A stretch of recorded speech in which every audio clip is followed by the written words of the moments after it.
नमस्कार दोस्तों, मैं हूं सतीश राघव और आप देख रहे हैं हमारी खास पेशकश। खास पेशकश में आज हम जुड़े हैं एक पीड़िता महिला के साथ, क्योंकि प्रदेश सरकार विश्व महिला दिवस पर कार्यक्रम का आयोजन करने के लिए जा रही है, जहां पे बहुत सारी महिलाओं को सम्मानित भी किया जाएगा, पुरस्कृत भी किया जाएगा।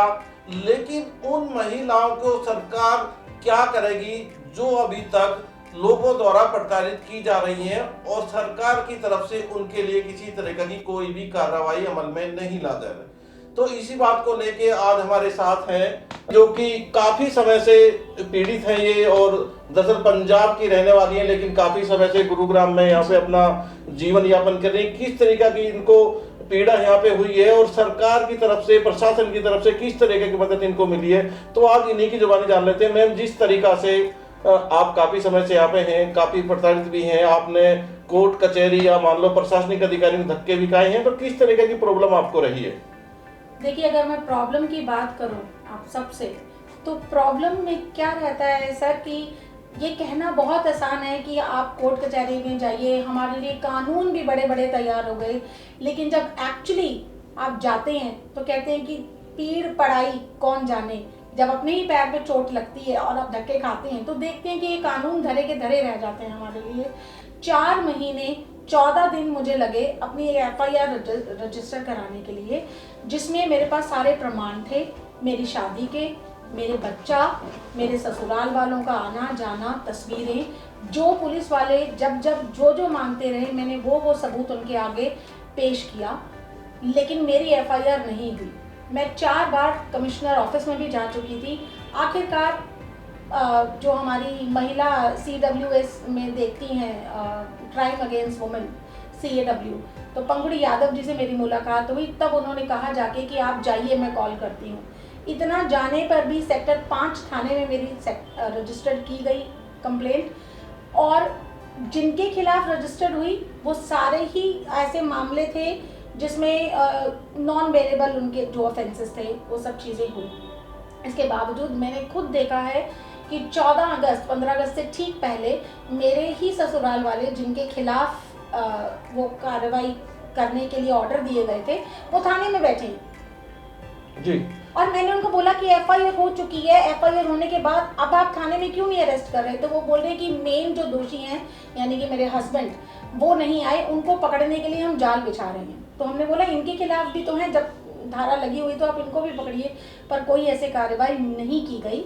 उसके बाद मैंने अपने रुख तेज किया, क्योंकि मैंने ये जाना 4 महीने की पीरियड में कि जब तक आप कड़क नहीं होंगी कोई हक आपको नहीं दे सकता। आप अपना हक स्वयं लड़ सकती हैं, आप अपनी लड़ाई स्वयं ही लड़ेंगी, कोई आपके साथ नहीं देगा, ना प्रशासन ना पुलिस।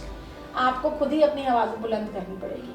लेकिन मैम, इसमें सबसे बड़ा मुद्दा ये क्या था, जिस तरीका से आप गुरुग्राम में अकेली रहती हैं इस सिटी में, तो आपका जो जीवन यापन है, जीवन यापन के साथ साथ आपको बच्चे को भी देखना है और कोर्ट कचहरी जाना है, पुलिस थाने जाना है, तो ये कैसे सेटअप करती हैं आप?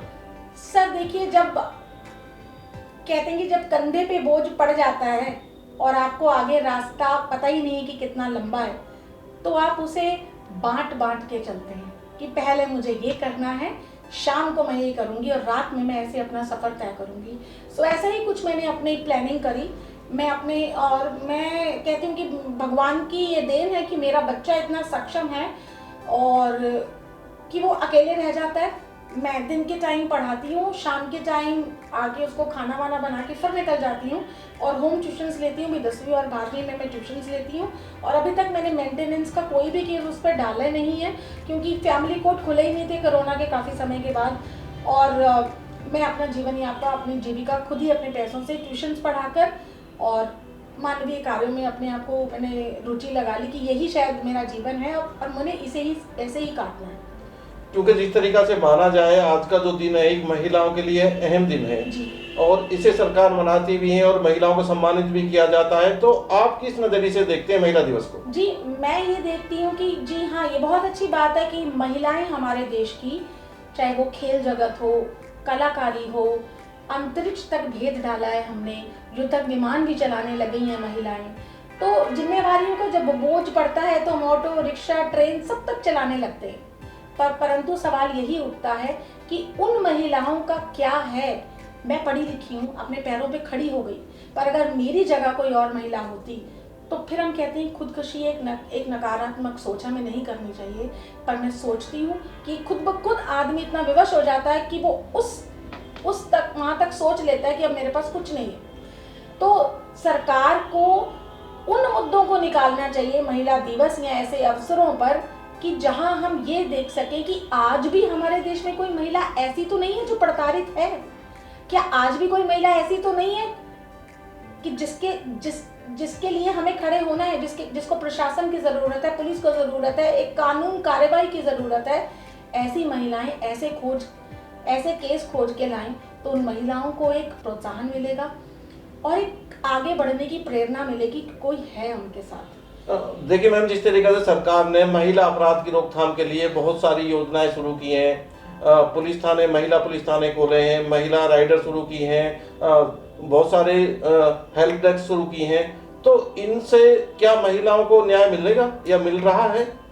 सर, मैंने आपसे कहा कि कुछ चीज़ें हमारे, ये विडंबना है हमारे देश की कि हाँ कानून हम बना लेते हैं, किताबों, बहुत मोटी मोटी किताबें हैं, लेकिन जब आप ज़मीनी तौर पर देखते हैं तो हकीकत कुछ और है। पुलिस थाने के अंदर देखिए, मैं किसी सेक्टर या किसी विशेष महिला थाने का नाम नहीं लेना चाहूँगी, लेकिन मैं महिला थाने भी गई। जब पहली बार गई तो उन्होंने बोला क्या तुम्हारा केस दहेज उत्पीड़न का है? हमने कहा नहीं। क्या तुम्हारा मामला छेड़छाड़ का है? हमने कहा नहीं। तो कह रहे हम महिला थाने में या तो छेड़छाड़ के मामले लिए जाते हैं या दहेज उत्पीड़न के, आपका मामला दोनों में कोई भी नहीं है, आप यहाँ से जा सकती हैं। जी। मैं वापस अपने स्थानीय थाना में गई, वहां जाके मुझे ये सुनने को मिला कि आप महिला हैं, हमारे पास आपको महिला थाना ही जाना है। तो दोबारा महिला थाने आई। तो कहने का तात्पर्य ये है कि कानून बनाना और उनको लागू करना, और लागू कर कर ये देखना कि वो सही स्तर पर क्या उनका पालन हो भी रहा है या नहीं। महिलाएं थाना में ही, मुझे ऐसी महिलाएं, ऐसी अधिकारी मिली जो खुद कहती हैं कि आज केस डालोगी, 10 दिन बाद तुम उसी आदमी के साथ रहोगी जाके और हमें कहोगी हमारा केस वापस ले लीजिए, इसलिए सोच विचार करके आइए, जाइए यहाँ से। मैं 3 बार धक्के खा के वापस उसी स्थानीय थाना में आई और बैठ गई लड़के कि मेरी FIR होगी तो यहीं से होगी, नहीं तो नहीं होगी। चलो, पुलिस की कार्रवाई तकरीबन आपकी, जहाँ तक मुझे लगता है, पूरी होने के बाद जब आपका मामला अदालत में पहुंचा है, तो क्या आपको लगता है कि अदालत से आपको न्याय मिलेगा? पुलिस की जो कार्यप्रणाली है वो ठीक है? हाँ, अदालत पे फिर भी मुझे थोड़ा सा भरोसा है। देखिए, हमारी न्यायपालिका इतनी कमजोर नहीं है, ये मुझे अभी भी भरोसा है। और मैं चाहती हूँ कि जब मेरा केस अभी, क्योंकि अभी तो एक कोरोना कोविड की वजह से, पेंडेमिक की वजह से काफ़ी केस अभी डब्बा बंद ही हैं, मैं चाहती हूँ डिब्बों को खोला जाए जल्दी से जल्द, ताकि आगे की तैयारी शुरू हो सके और जी हम लोग को हमारा फ्यूचर नजर आए कि अब हमें क्या करना है। क्योंकि अभी तो हम इंतजार कर रहे हैं कि वो डिब्बा बंद केस कब खुलेंगे और कब वो सेशन तक पहुंचेंगे। देखिए, आप एक पढ़ी लिखी महिला हैं, काफी आप स्ट्रॉन्ग भी हैं, तो आपने ये सारी बातें देखी हैं और झेली भी हैं, तो महिलाओं के लिए कोई संदेश देना चाहेंगी आप? मैं महिलाओं को यही संदेश देना चाहूंगी, और मैं चाहती हूँ कि अगर आप मेरी न्यूज़ चलाएं तो स्क्रीन पर बेशक मेरा नंबर चलाइए, मुझे कोई आपत्ति नहीं है। किसी को कोई भी दिक्कत होती है आप मुझे कॉल कीजिए, मैं 24 घंटे उपलब्ध हूँ किसी भी महिला की हेल्प के लिए, उसको किसी तरह की जानकारी देने के लिए, वो कहाँ जाए, कैसे करे, क्या करना है और क्या नहीं करना, मैं खुले हाथों से स्वागत करूँगी अगर कोई भी ऐसी महिला मेरे तक पहुँचती है। और एक चीज़ का संदेश देना चाहूँगी कि लड़ना आपको खुद ही है, आपके लिए कोई खड़ा नहीं होगा, ना पुलिस ना प्रशासन। अगर आप अडग हैं, अगर आप अचल हैं कि मुझे तो यही से चलना है और यहाँ से तब तक नहीं चलूंगी जब तक मेरी पहली कार्रवाई नहीं होगी। मैडम, एक छोटा सा सवाल मेरा आपसे एक और था कि जिस तरीके से अभी आप महिलाओं को जागरूक करने की बात कर रही हैं, तो ये सारी बातें आपने अपने केस के दौरान सीखी है, पहले से आपको जानकारी थी, आपने पढ़ी है? सर, मैंने नहीं पढ़ी, मैं आपको बताऊं, लेकिन जब आप लड़ाई में लड़ते हैं तो कोर्ट कचहरी में बहुत बार हमें हमारे ही जैसे हाल दिख जाते हैं। जैसे कहते हैं कि जब आप बाहर निकलो, अस्पताल में पहुंचो, तब आपको पता चलता है कि आपका दुख तो बहुत कम है, मेरे से ज़्यादा दुखी अस्पताल में है। तो मैं चाहती हूँ कि मेरी तरह और भी बहुत हैं, तो अपने आप को अबला ना समझें, आप सबला हैं और अपनी ताकत को पहचानिए, खड़े होइए। महिला दिवस पर ही प्रण कर लीजिए कि हम कुछ ऐसा करें जो हम किसी के लिए प्रेरणा बन सके। धन्यवाद। धन्यवाद।